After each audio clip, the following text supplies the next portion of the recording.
Good afternoon, everyone, and thanks so much for joining us today for our Leaders Initiative seminar series.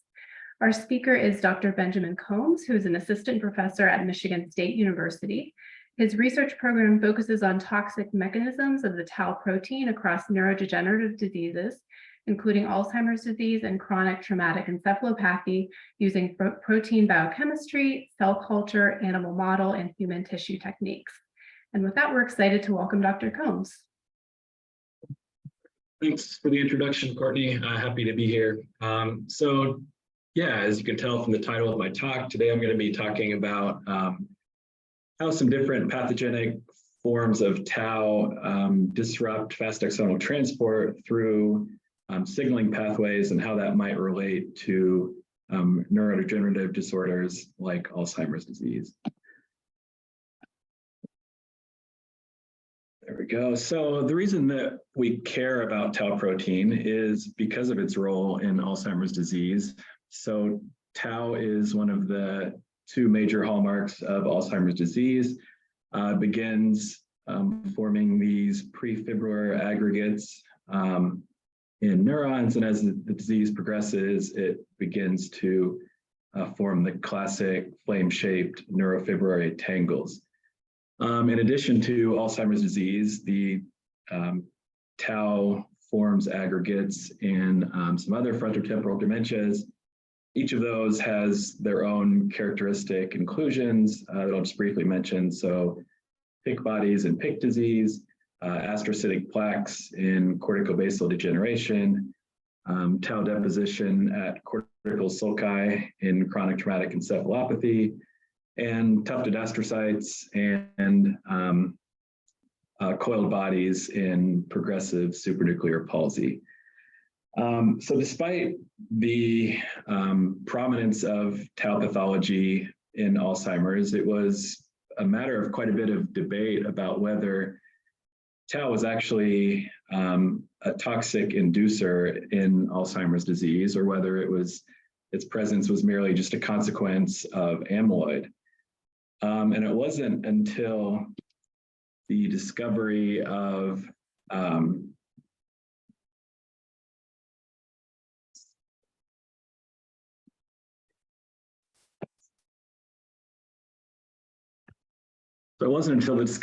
some of these inherited mutations within the MAPT gene itself that the broader field began to take more seriously that tau could actually have a toxic role in disease. So what these mutations are, they're actually inherited mutations that can lead to early onset frontotemporal dementias. They were originally grouped together under the term FTDP17, or frontotemporal dementia with Parkinsonism linked to chromosome 17. Now there's kind of a move toward the term FTLD tau, and grouping these more as familial forms of the sporadic tauopathy that they most represent. So this stands for frontotemporal lobar degeneration with tau. Currently, there's over 50 of these mutations that have been identified. Several of them are silent mutations that affect splicing of the tau gene, mostly the inclusion or exclusion of this exon 10. But there's several that are missense mutations or the occasional single amino acid deletion that actually change the primary sequence of the protein itself. Most of these are located within what's known as the microtubule binding repeat region of tau, but there are some that are located in the extreme amino terminus as well as the extreme C terminus as well. So these point mutations do some pretty interesting things for just being single amino acid changes. And they confer upon tau a lot of the same properties that are observed in Alzheimer's disease and other sporadic tauopathies. This would include increased levels of phosphorylation, increased aggregation, decreased microtubule binding, the increased ability to seed further aggregation, as well as inducing toxicity to neurons themselves. And so it's these properties that led to their widespread use to model tau dysfunction in both cell culture models and transgenic animal models. And we've learned quite a bit about tau through their use, with the idea being that they're representing the same processes that are happening in a wild type version of tau and say Alzheimer's, just more aggressive. So despite a lot of this work, the actual mechanisms by which tau induces toxicity are still relatively unclear. And this represents a pretty critical barrier to understanding the progression of these diseases. And I think that it's limiting our ability to rationally design potential therapeutics to intervene in these toxic mechanisms and prevent disease progression. So one strategy that we can take to understand more about tau toxicity is to look at, all right, well, what are tau's actual functions, and identifying what does tau normally do in the brain? Then how are those functions disrupted in disease? And do those potential disruptions, what effect is that having on the cell? Is that inducing some sort of neurodegenerative phenotype that we're also able to see in the actual human disease? So what are those tau functions? So tau exists as 6 different isoforms in the central nervous system. One of the major differences in the isoforms is whether there are 4 or 3 microtubule binding repeat regions. And these are the regions of tau that actually interact with microtubules. And it was this microtubule binding property that was really one of the first things that was known about tau. It was how tau was originally purified, and where the name tau comes from, the T standing for the tubulin involved in that. So it was that view that really dominated the viewpoint of what tau's function was. So, all right, tau binds really well to microtubules. It must be a microtubule stabilizing protein. But if you go back and look at the in vivo evidence to support that, it's really pretty lacking. And I think that over, in more recent years, we began to accumulate more and more evidence that tau has a wide variety of different functions and participates in a lot of different cellular processes. And these functions may either be tangentially related to its microtubule binding or potentially unrelated completely. One aspect of these functions that I'm going to be talking about today is it seems that tau can have a role in modulating or propagating or inhibiting intracellular signaling pathways. So these are phosphorylation-based pathways by which the cell controls a variety of critical processes. And tau is involved in some pretty interesting ways. So you kind of think of tau as a signaling hub protein or a scaffolding protein for these signaling pathways. I'm not going to go into a lot of detail about some of this stuff, but just to highlight a few of these. So we've got tau interacting with several different signaling pathways in a variety of different subcellular compartments. So here in the axon, tau is interacting with the PP1 GSK3 beta pathway that I'll talk about today. Tau is at the synapse, affecting the Fin kinase. Tau can affect myelination through some interactions with Fin. And then tau is also involved in insulin signaling pathways and neurotrophic factor signaling pathways, both of which are also disrupted in disease. So focusing on the axonal transport portion of this, I'll give a little bit of background here. So fast axonal transport is the process by which neurons move organelles like mitochondria or other vesicles up and down the axon along the microtubule through the use of motor proteins. So this is bidirectional. Anterograde transport is moving material from the cell body to the synapse. And that's primarily carried out by the kinesin family of proteins. And then dynein motor complex carries out the retrograde transport. So that's moving things from the synapse to the cell body. So this is an absolutely critical process for maintaining a normal neuronal function, and maintaining the survival of the neuron itself. And so in order to maintain these synaptic connections, we've got to transport mitochondria, synaptic vesicles, things like that down to the synapse.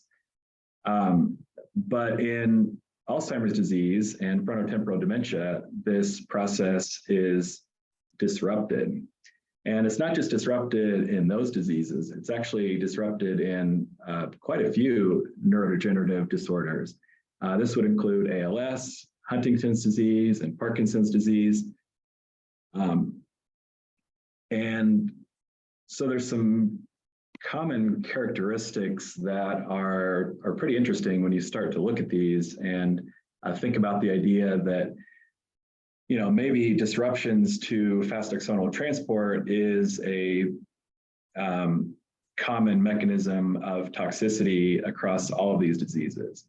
So one of these characteristics is projection neurons are particularly vulnerable in these diseases. And so projection neurons, as the name suggests, have to project to make connections with other neurons. So when you're increasing the length of the axon, now you're even more reliant on a healthy and functional axonal transport system to maintain those connections. Second, in a lot of these diseases, there's dysregulation of normal phosphorylation pathways. These are the pathways that I mentioned before. And so we've got, in Alzheimer's disease, we often have increased kinase activity and changes to protein phosphatases as well.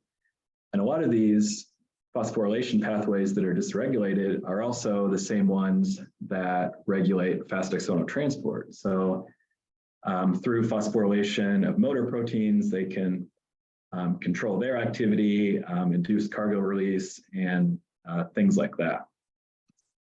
So finally, we've got, we've found that a lot of these proteins that undergo pathological modification, like increased phosphorylation in the case of tau, or aggregation like tau or A beta,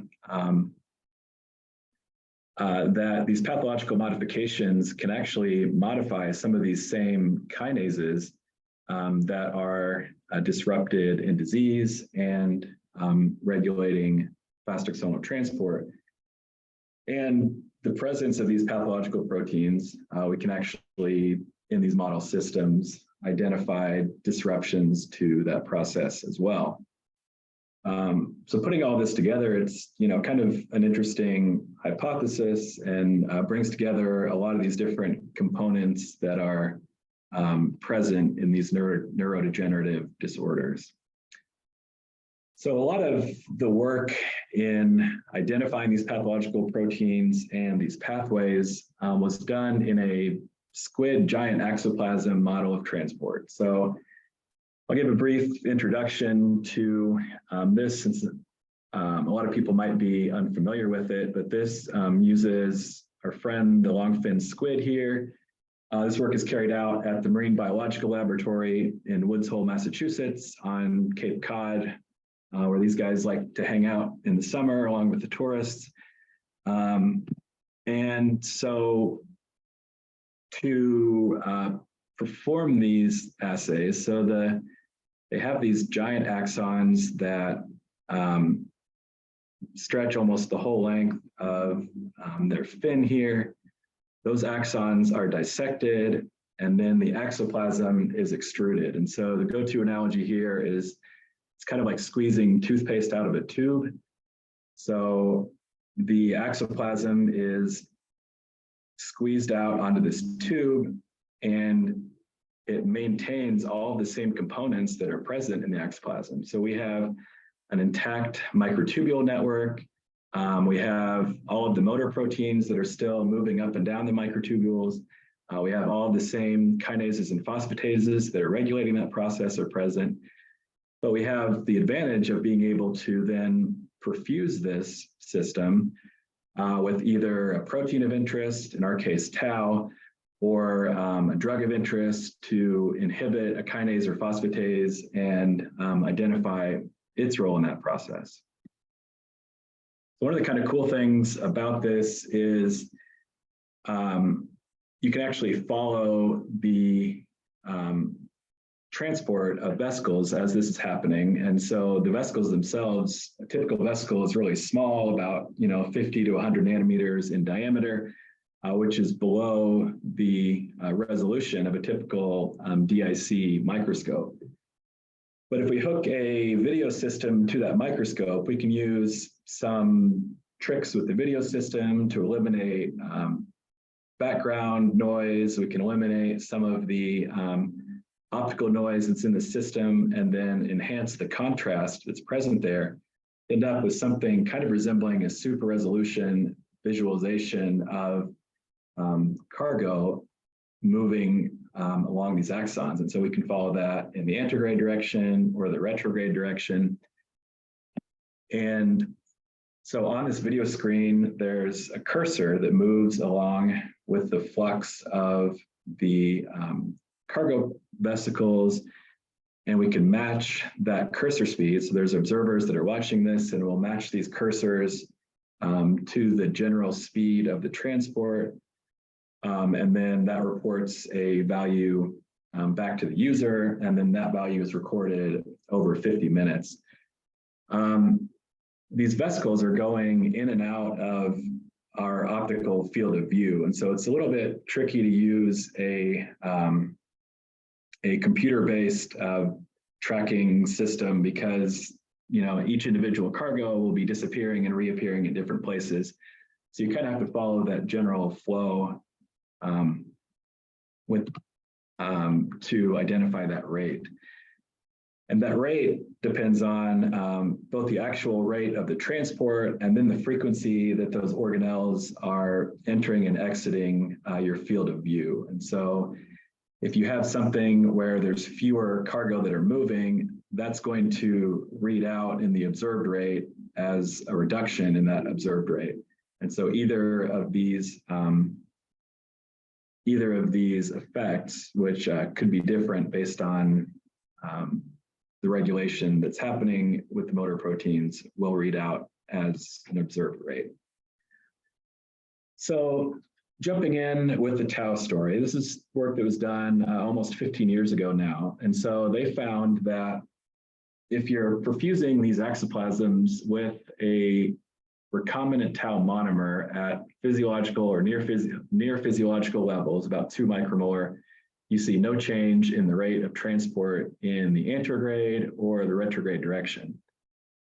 But when that same amount of tau was perfused in a filamentous form, so the recombinant tau is induced to form filaments like would be present in Alzheimer's disease, they saw a reduction in the anterograde rate of transport, but not the retrograde rate.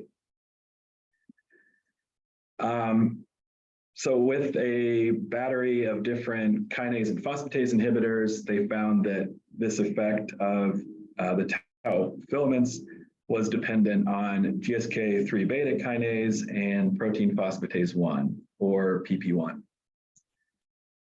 So it seemed like the tau filaments were acting through this signaling pathway.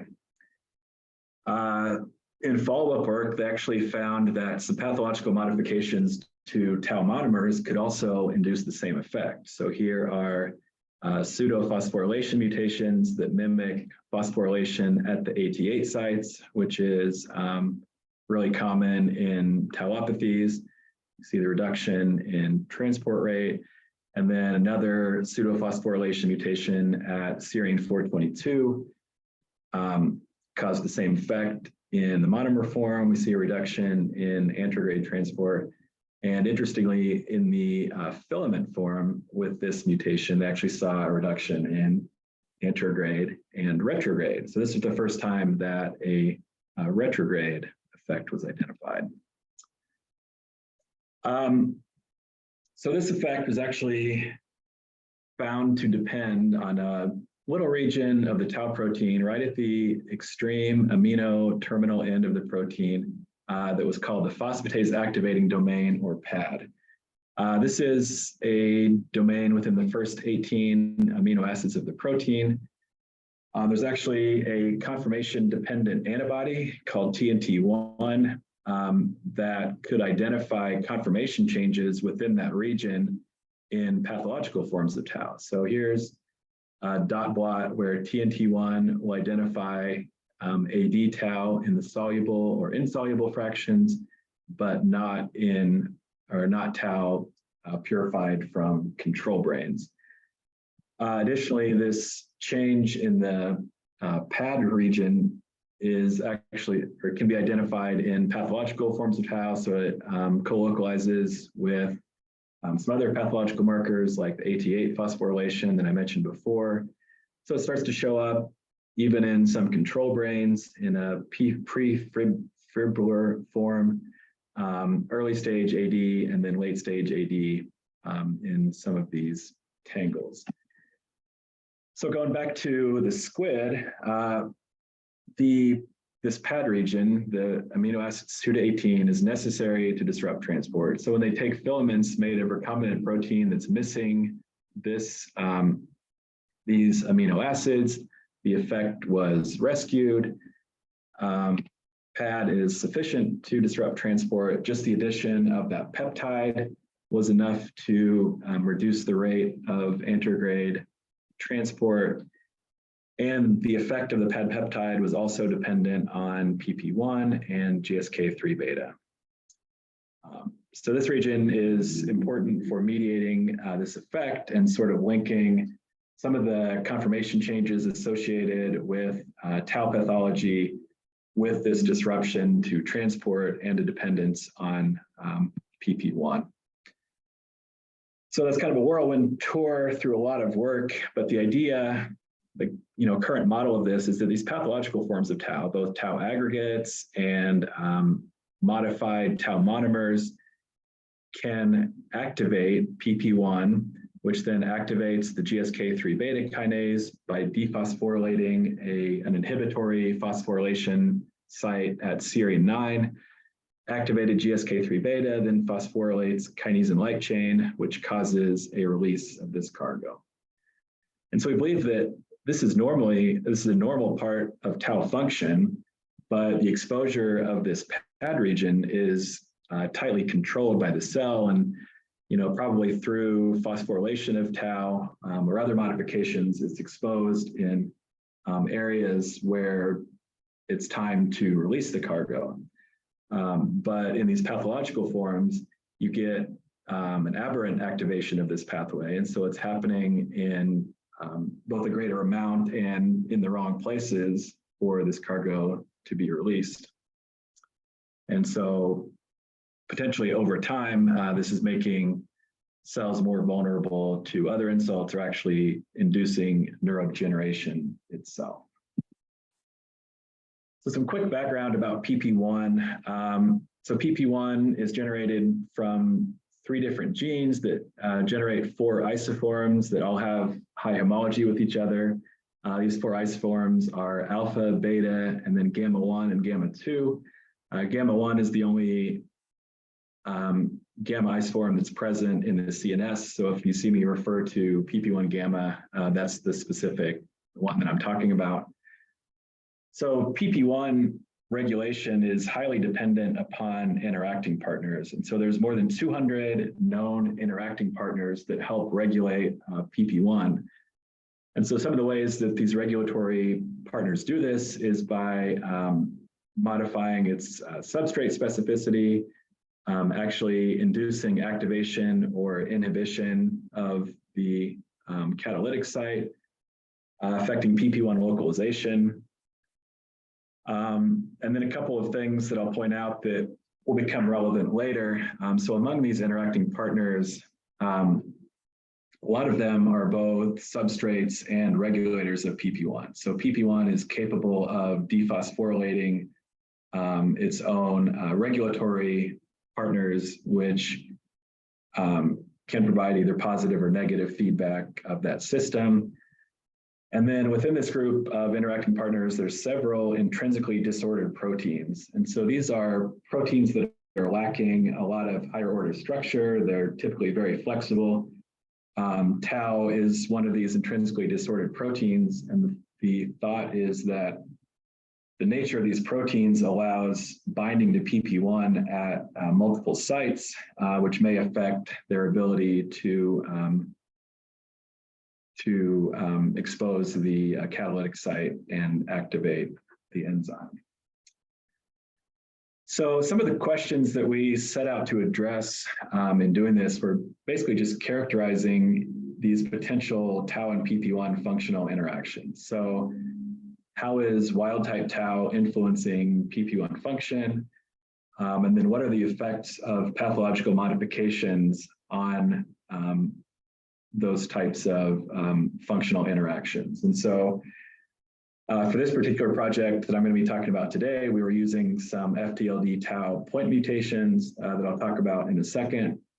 And then finally, we wanted to know, all right, so tau PP1 functional interactions, but what's actually happening to transport in mammalian neurons? And so we're moving from the squid axoplasm, which has a lot of advantages, into another system that's a little more physiologically relevant to the conditions that would be present in Alzheimer's disease. So the two mutations that I'll talk about today, the first one is P301L, so changing this proline at 301 to a leucine. This is located within one of these microtubule binding repeat regions. It's one of the more commonly used models of tau toxicity. We also chose R5L because it was located in a completely different part of the protein, and importantly, it's located within that pad region that was so important for modifying the effects in the squid axoplasm.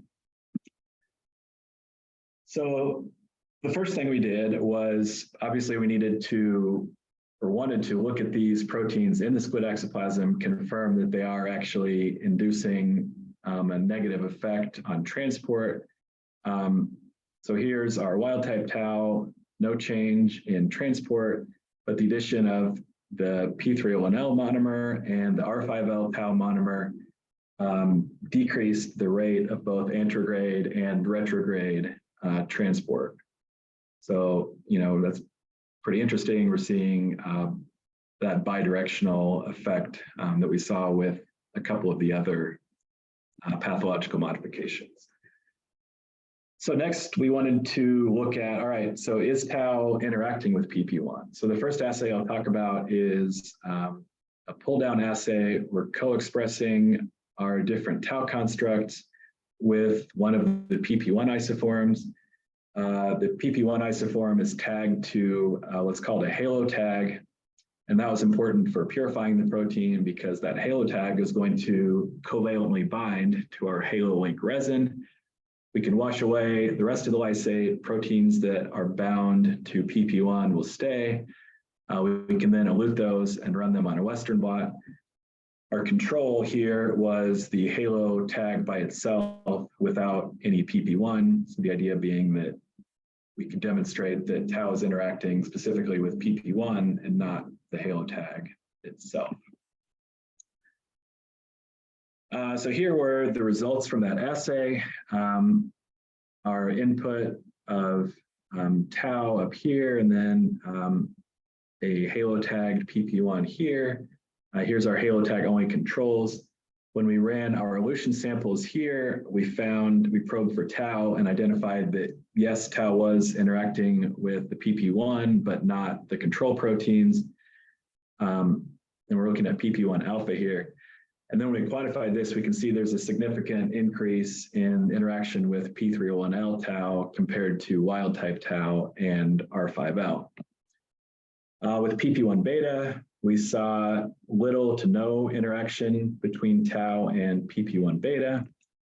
But with PP1 gamma, it was very similar to the alpha isoform, where we have all three of our tau constructs interacting with PP1 gamma, but a significant increase with P301L compared to the others. So this assay is in a cell lysate, and we were interested in moving into an intracellular system. So now we're still using HEK293 T cells, but we're looking at what's called a bioluminescence resonance energy transfer assay. So we're co-expressing these two proteins in the cells.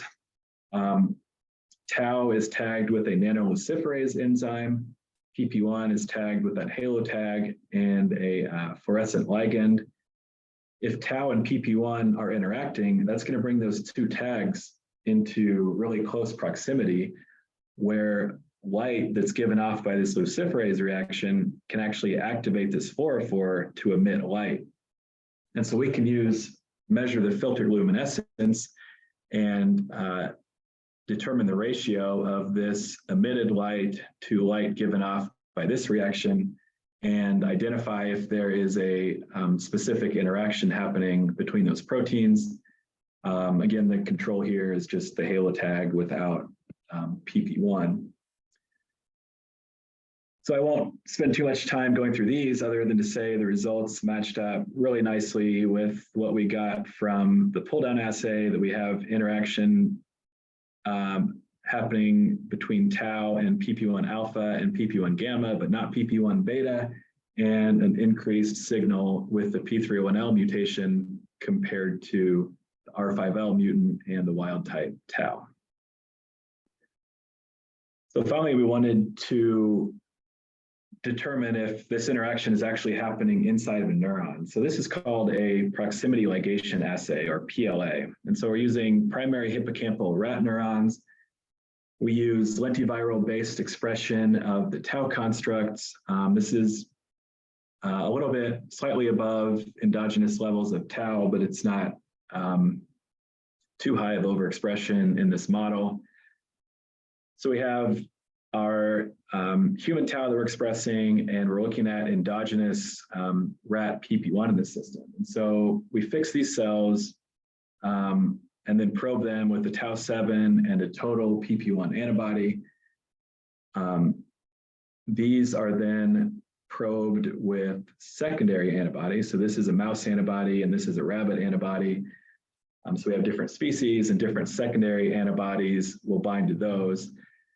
The secondary antibodies are linked to complementary oligonucleotide strands, so a plus strand and a minus strand. And if the distance between those is within 40 nanometers, those DNA strands can bind to each other, and we can use rolling circle DNA replication to make a little ball of DNA here that can bind to a specific fluorophore. And so from this, if we have interaction happening between these two proteins, and these are within close proximity to each other, we can see this in our confocal microscope as showing up as a punctate signal. So this is what that looks like. We have, we're expressing wild type tau in these neurons, that's showing up in red, and then the green puncta are co-localizing with that tau signal all throughout the projections, as well as inside of the cell body. In this image, I'll show the controls here. So we have a primary delete and then single antibody deletes where we're not seeing any of that signal. Now we can bring in the two mutant proteins that we're interested in studying, so P301L and R5L, both showing lots of nice interaction between tau and the endogenous total PP1 in these neurons. So we can take those images and then count the number of puncta, normalize that to the total amount of tau area as a representative of how much of or potential interaction there is. And again, we found that increased interaction between P301L tau and PP1 compared to wild type and P301L, as you can see in these zoomed in images on our processes. We can also look at interaction between endogenous tau and PP1. So this is looking at endogenous rat tau. So we have no overexpression here. We have endogenous rat PP1. We're staining for beta-3 tubulin here, but again, seeing that, we've got a good amount of interaction happening between these two proteins. So to summarize the interaction portion, we identified through all these different assays that there does seem to be a protein-protein interaction with the PP1 alpha and PP1 gamma isoforms. This interaction is enhanced with the P301L mutation, but not the R5L mutation.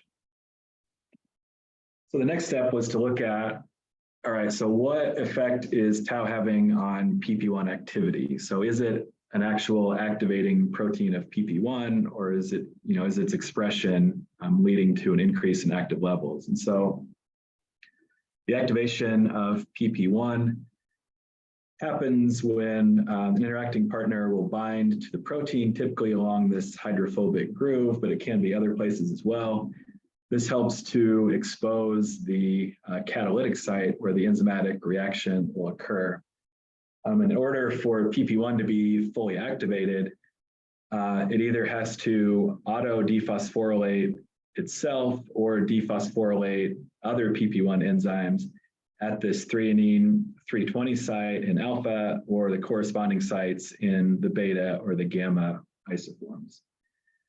And so we can use this phosphorylation event to measure the amount of, or the levels of active and inactive PP1 in these samples, which is what we did in our next experiment. So moving into the HEK293 T cells again, we would express our tau constructs of interest, or GFP, as a control, along with individual PP1 isoforms. I'll start talking about PP1 alpha.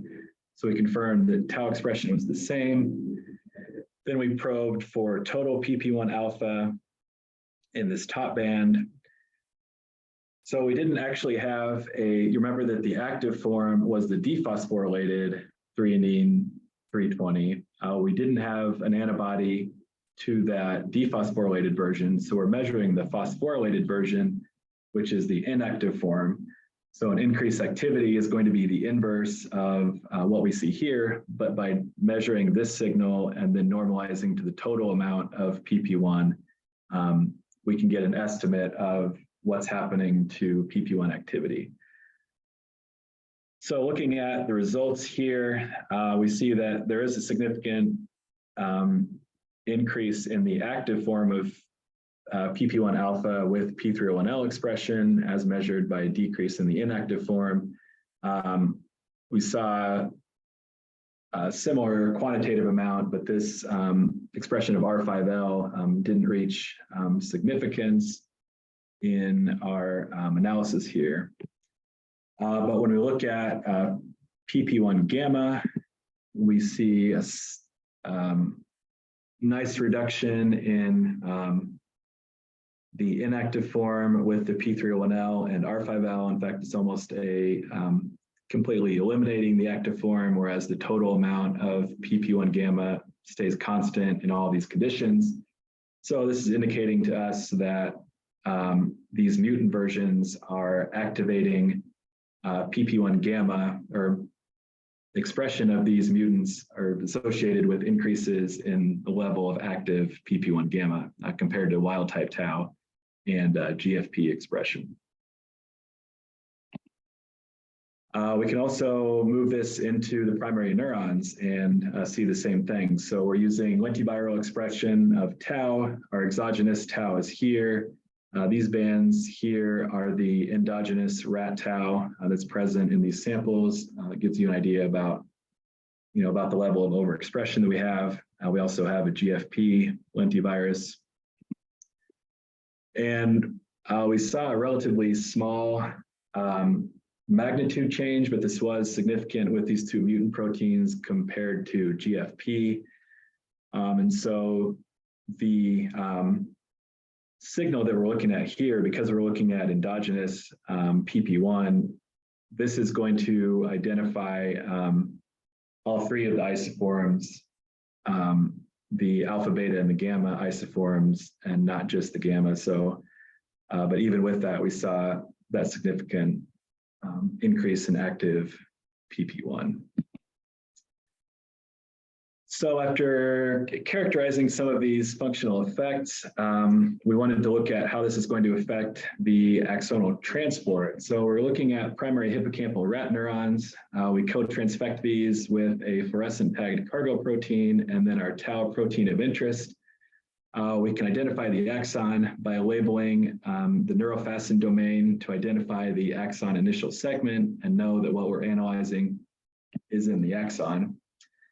So after identifying a region of interest, we'll go in with a 60x objective and bleach a region of the axon that's usually about 30 microns in length.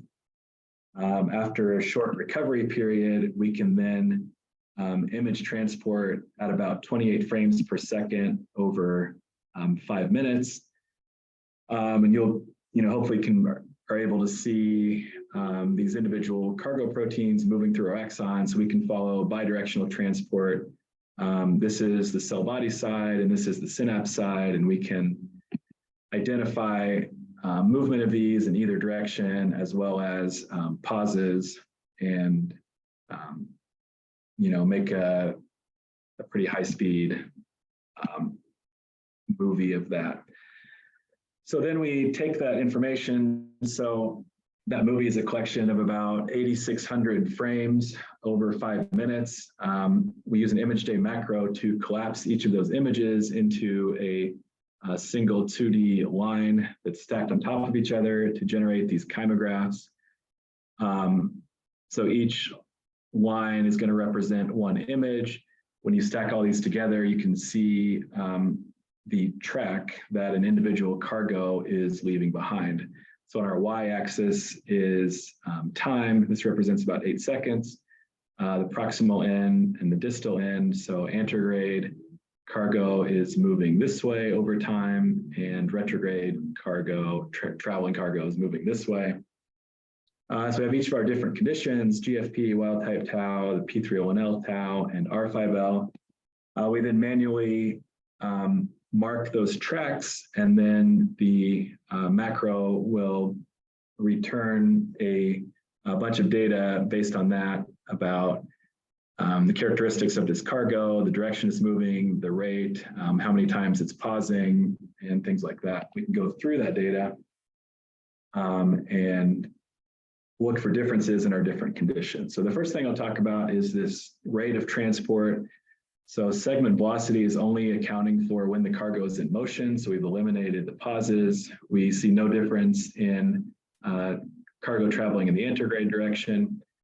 We did see a slight increase in retrograde velocity with each of our tau proteins compared to the GFP, but no difference among the different tau conditions themselves. Where we saw our biggest phenotype was pause frequency. So we're measuring the number of times, or the frequency, that this cargo pauses per track per second. No difference between wild type tau and GFP. So that, correlates pretty well with thinking back to the squid axoplasm model, where we have tau monomer not affecting transport, but these mutant versions led to an increase in the frequency of pausing in these samples compared to both wild type tau and GFP. We can further break that down into directional pause frequency and see that this is a bidirectional effect, that both anterograde and retrograde pausing are affected. So after identifying that phenotype, we wanted to know, all right, so what's tau's, or what's PP1's role in this process? And so our strategy there was to use shRNA-mediated knockdown of specific PP1 isoforms, and then repeating this transport experiment So we're co-transfecting the cells with tau, the cargo protein, and now the shRNA to decrease that. So this is just validation of our shRNAs to confirm that alpha is knocking down alpha, gamma is knocking down gamma. ddPCR from the neurons showing that there's not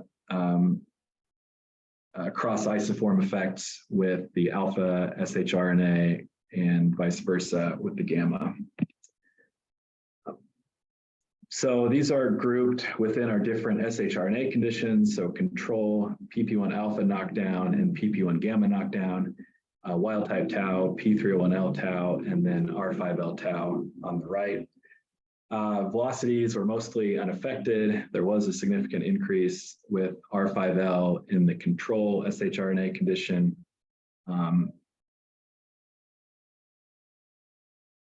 But a relatively minor change there. Going to our phenotype of interest, this total pause frequency. So control shRNA should be the same as we showed before. We've got wild type tau with low pause frequency and then an increase in pause frequency with our two mutants. Knockdown of PP1 alpha, we saw the same thing, a significant increase in pause frequency compared to wild type. But when we get to knockdown of PP1 gamma, we actually saw a complete rescue of that effect where now we have no longer a significant increase and there's no difference in the pause frequency with our two mutants compared to the wild type tau. Looking at our bidirectional effects, we see that antegrade pause frequency showed the same pattern where gamma knockdown rescued the effect, but not alpha.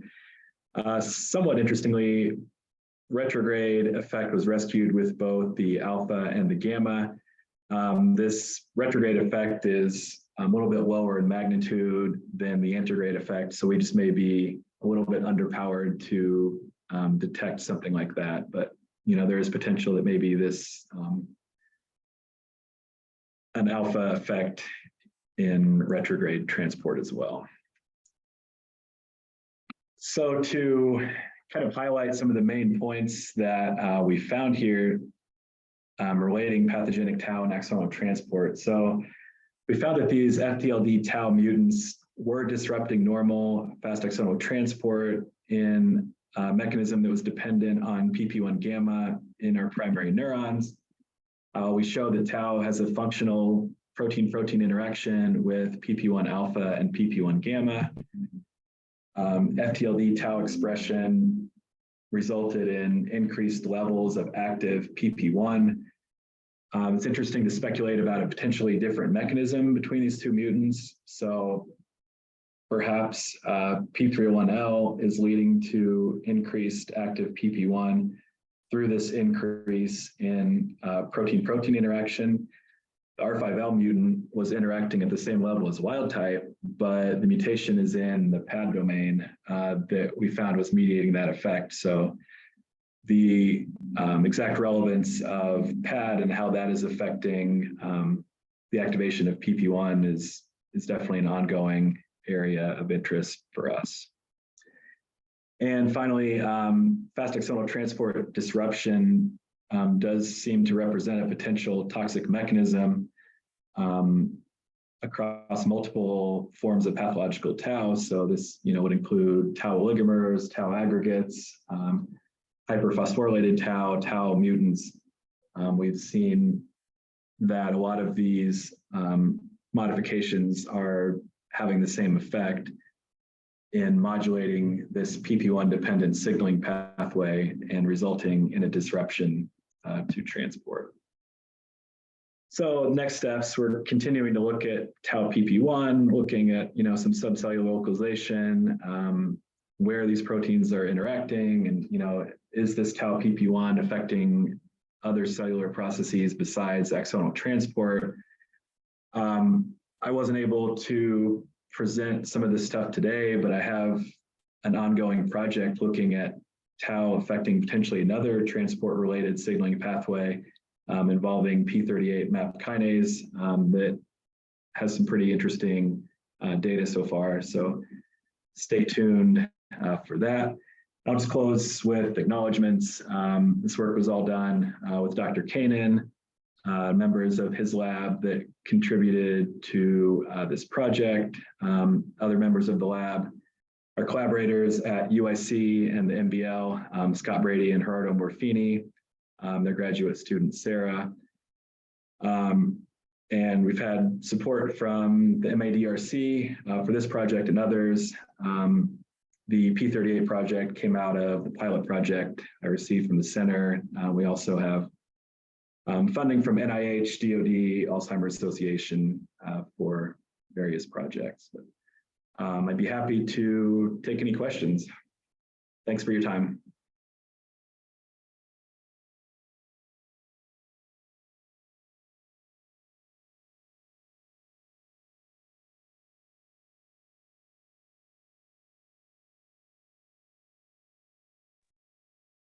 Hi, Ben. Really great talk.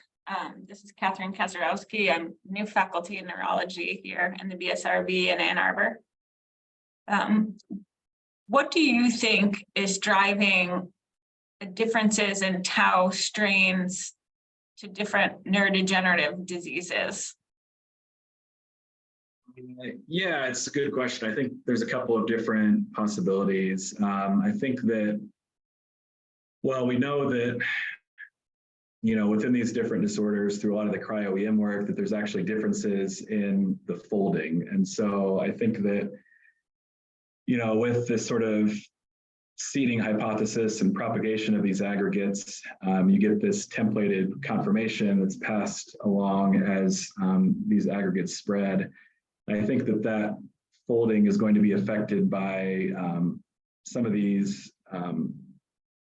you know, different modifications to tau. So, you know, as it's phosphorylated or different regions of the brain where it's arising, it's going to be modified in different ways. And so I think that, you know, once you get those initial folding events happening, that's then templated through other processes, and then, you know, different cell types are going to form different larger inclusions. But I think that, you know, from our work, that I really think it's exposure of this pad region that's going to be the important component of aggregated tau. And so in that sense, the, you know, intricacies of the folding that's happening in the microtubule binding region could be completely unrelated to a toxic effect. And so, you know, helping to explain why all of these are potentially harmful to axonal transport. Thanks.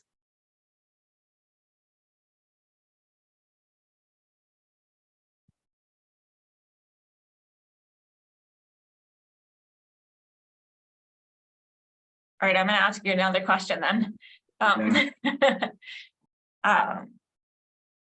Well, I'll tell you something and then I'll ask you another question. So my group has been working on making mixed pathology models of Alzheimer's disease that include knock-ins of APP, PS1, TDP43, MAPT, and we've profiled them on like motor cognition, etc. We have not looked at pathology. I would love to talk to you more about those models. They're unpublished now, but hopefully they will be useful, maybe not, but it'll be good to know. The second thing is Brad Hyman and I did this study very recently where we injected P301L vectors to look at propagation in a set of 15 different mouse strains. And what we found was that the most commonly used mouse strain to study Alzheimer's disease, which is the C57 Black 6J mouse, it doesn't propagate pathological tau. So on one hand, terrible model of tau pathology. On the other hand, really, really interesting, right? Like, how does that happen? And so I'm wondering in your newer studies, whether or not you've considered the possibility that there are genetic modifiers right, that could be influencing that transport, and whether there would be an opportunity to find it, like leveraging, like, I don't know, like a modifier screen. Maybe people are doing it. Yeah, I think there absolutely could be a genetic component to that.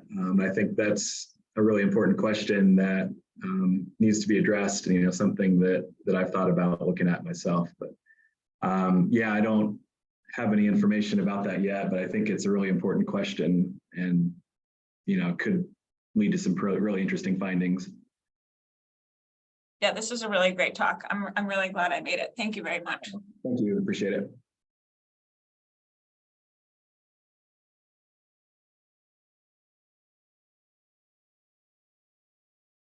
All right, if there are no other questions, then I'll thank you again for your time. I really appreciate everybody stopping by.